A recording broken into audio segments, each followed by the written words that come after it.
The U.S. House of Representatives has approved a largely symbolic resolution seeking to limit President Donald Trump's ability to make war on Iran. The measure passed the Democratic-run chamber 224 to 194, but faces an uphill climb in the Republican-held Senate.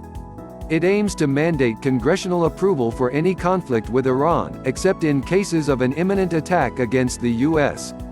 Neither the U.S. nor Iran has declared plans for further military action.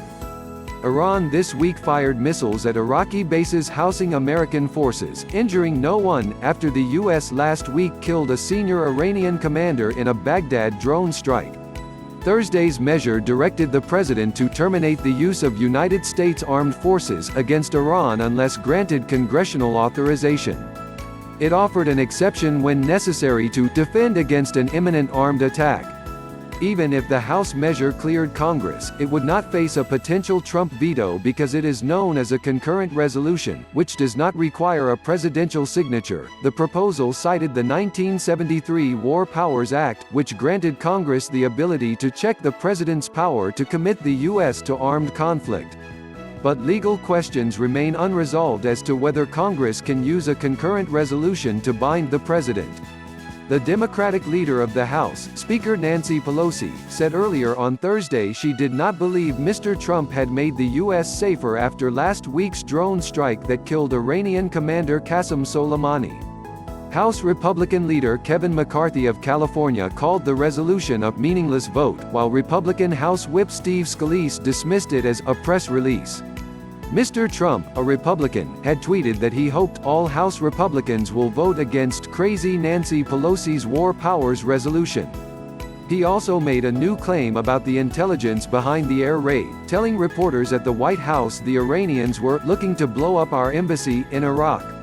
Speaking later at a campaign rally in Toledo, Ohio, Mr. Trump said, Soleimani was actively planning new attacks and he was looking very seriously at our embassies and not just the embassy in Baghdad, but we stopped him and we stopped him quickly and we stopped him cold.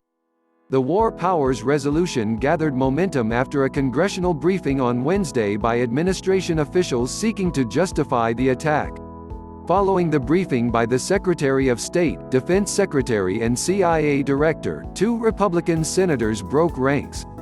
Mike Lee of Utah and Rand Paul of Kentucky said they might back a similar resolution in the Senate seeking to limit the president's war powers. Their potential defection raises the chances for the measure in the upper chamber, where Republicans hold a 53-47 majority.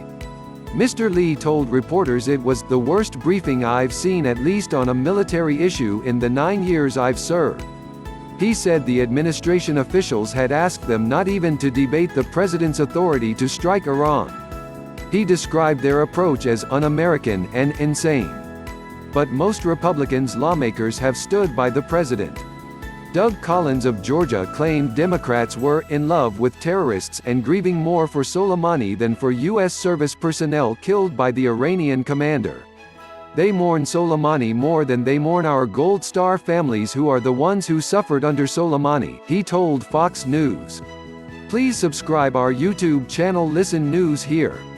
If you like the video, please like, comment and share the video.